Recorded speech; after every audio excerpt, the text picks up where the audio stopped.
بسم اللہ الرحمن الرحیم۔ قلت خشیت، اللہ پاک کے خوف میں کمی کو قلت خشیت کہتے ہیں۔ خوف کا نہ ہونا یا کم ہونا یہ نہایت ہی مہلک مرض ہے، اتنی مہلک مرض کہ بندہ کو شتر بے مہار کی طرح ہو جاتا ہے، آوارہ ہو گیا۔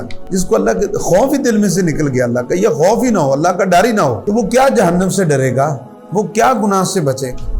اس لیے انسان کے دل میں، مسلمان کے دل میں خوف الہی کا ہونا بہت لازم ہے، اور جس کے دل میں اللہ کا خوف نہیں یا خوف کی کمی ہے تو یہ بھی روحانی مرض ہے۔ تو لہٰذا اس کے لیے جو خوف خدا رکھنے والے لوگ ہیں ان کی صحبت اختیار کریں، ان کی معیت اختیار کریں، جو اللہ سے ڈرنے والے لوگ ہیں۔ اللہ رب العزت جل وعلا تو خود بندے سے تقاضا کرتا ہے، وَخَافُونِي إِن كُنتُم مُؤْمِنِينَ، اے ایمان والے مجھ سے ڈرو اگر تم ایمان رکھتے ہو۔ اللہ رب العزت نے پھر سورہ ملک میں 29واں پارہ آیت نمبر 12 میں پھر ارشاد فرمایا، ان الذین لہم مغفرۃ واجر کبیر، کہ بے شک جو بے دیکھے اپنے اللہ سے ڈرتے ہیں تو اللہ تعالیٰ نے ان کے لیے بخشش اور ان کے لیے بڑا ثواب تیار کر کے رکھا ہے۔ بخشش بھی ہوگی، ان کے لیے اجر بھی ہوگا، ان کے لیے مقامات بھی ہوگے جو اللہ سے ڈرتے ہیں بن دیکھے۔ تو ہم نے جہنم تو نہیں دیکھی، ہم نے دوزخ تو نہیں دیکھی، ہم نے جنت تو نہیں دیکھی، ہم نے فرشتوں کو تو نہیں دیکھا، ہم نے اللہ کو تو نہیں دیکھا، ہم بن دیکھے ایمان لے کے آئے، تو ان کے لیے اللہ تعالیٰ نے بہت بڑا اجر رکھا ہے۔ پھر رسول اکرم تاجدار انبیاء صلی اللہ علیہ وسلم نے فرمایا،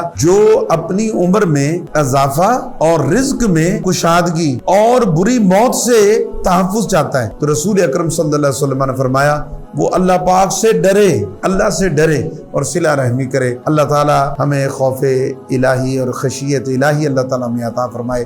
السلام علیکم ورحمۃ اللہ وبرکاتہ۔